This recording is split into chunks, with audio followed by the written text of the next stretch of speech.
happening during a pandemic. So I'm really excited for you to take ceramics during this time. It can be pretty stressful.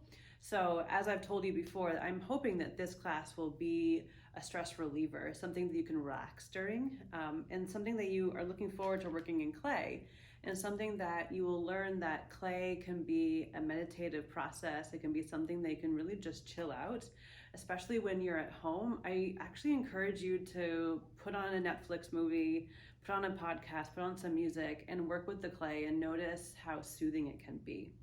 So before we dive into the projects, there's a few really important things to know about working with clay that I want to just overview with you right now. So some big safety concerns that we need to think about is first the dust. So when clay dries, it's really dusty, and the silica in the clay is really harmful to breathe in. So as much as possible, we're going to keep that dust down by working on a surface that we can clean really easily. We're not going to ever use a broom to wipe the surface. We'll only use wet sponges and dry towels to clean up. And you always want to clean up after you have a session working with clay. Food. Can't have food around. It's not good to ingest the clay and also get the food in the clay. So if you're working at home, make sure you set up your space that's not like near the kitchen. Your clothes. So I'm wearing an apron. If you want an apron in class, I'm happy to bring one up just for you.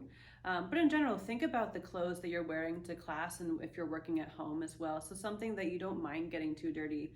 The clay will not stick in your clothes. It will wash off. It won't stain it. If you're working at home, make sure the surface that you're working on is something that is washable, or just use the wear board that's going to be included in your kit. Now the next thing I realized can be kind of a nitpicky thing. It may seem like that, but it's really important, especially with keeping the dust down and keeping your clay bag kind of in control. So let me show you how to open up a clay bag and how to get clay out of this big block of clay. And so it's up to you to make sure the clay stays wet and doesn't dry out.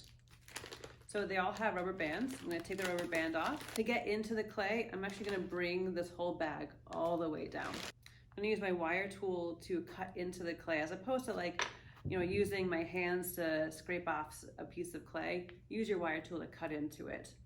Before you cut into it, think about how big of a clay piece you want to make. So if you're making a pinch pot, like maybe that big, you're only going to use about an apple size worth of clay. If you're making a slab cup, you'll need more, but you'll learn that as you go along.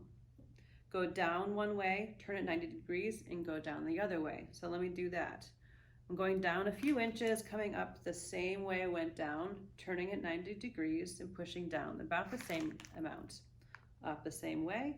And now I'm really thinking about, okay, how much clay do I need? Do I need to go all the way down and get a big chunk? For a pinch pot, I don't really need that much.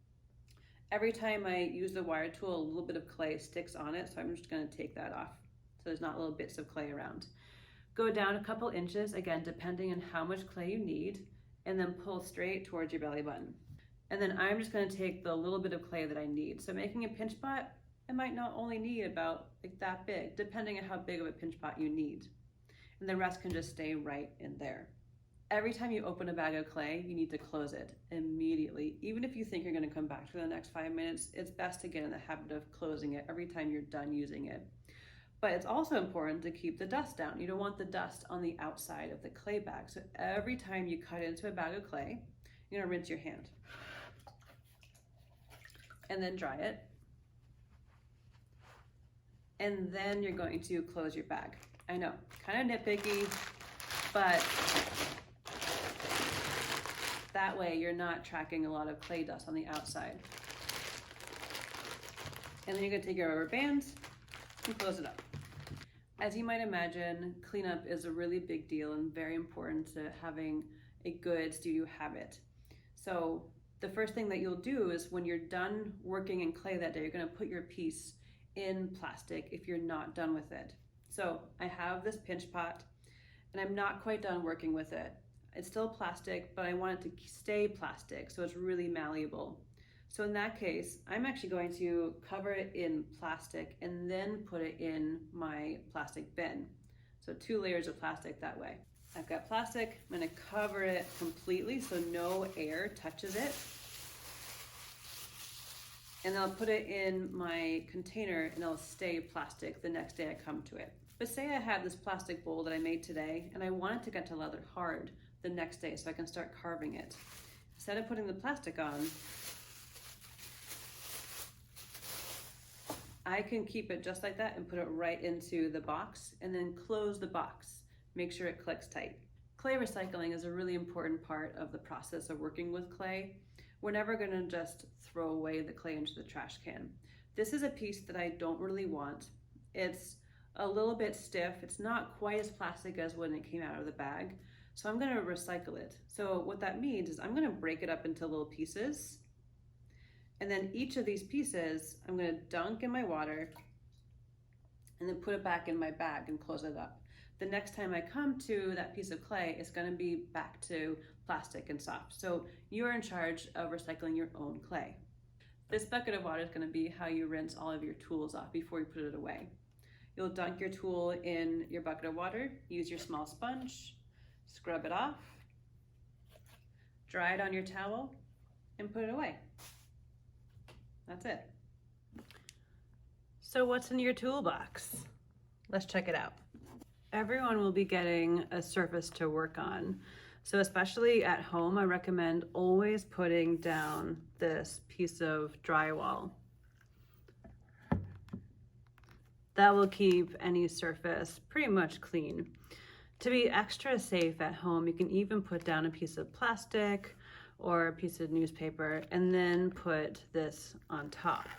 You'll get a sketchbook.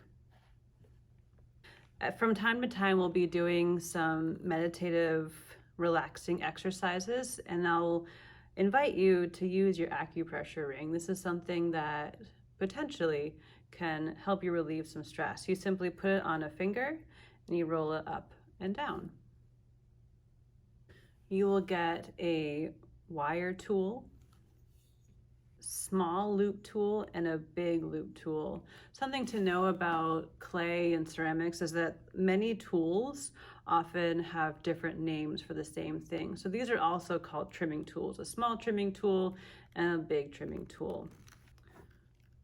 This is a needle tool. We can also use it to score the clay. You can also cut with it. This is another tool that has a couple different names. People sometimes call it a pin tool as well. This is a wooden knife or a wooden tool. Many of ceramic tools are simply the material that they're made out of with tool. So wire tool, wooden tool. You'll get a sponge. You use this for cleaning up your space as well as cleaning up your clay. This is called a sgraffito tool. We'll be using a ruler to act as a straight edge for cutting straight lines, as well as measuring out slab templates like slab cups. This is a wooden paddle. We'll use this to shape the clay. I don't believe this is actually on the sheet that you'll be getting, but this is just a brush that I like to use for cleaning up the clay. You'll be getting 3 colors of underglaze. To apply your underglaze, you'll be getting a variety of bamboo brushes. You are responsible for all of these tools. So remember, every day that you use a tool, make sure you wash it off in the bucket of water, dry it with a towel, and put it back into your bucket. At the end of the semester, you'll bring back all of these tools. Of course, the underglaze will be much less in there. You won't have quite as much in there, and that's obviously okay. There'll be less clay, but all of these tools, you're expected to bring them back. If you happen to lose one or break one, you can either buy a replacement, you can make a replacement. A lot of these tools you can actually make at home, but you are responsible for bringing back the kit just as you found it. So there you have it. That is everything that is in your clay kit. I'm so excited for you to start working in clay. Your next video that you'll be watching is your pinch pot demo. Enjoy.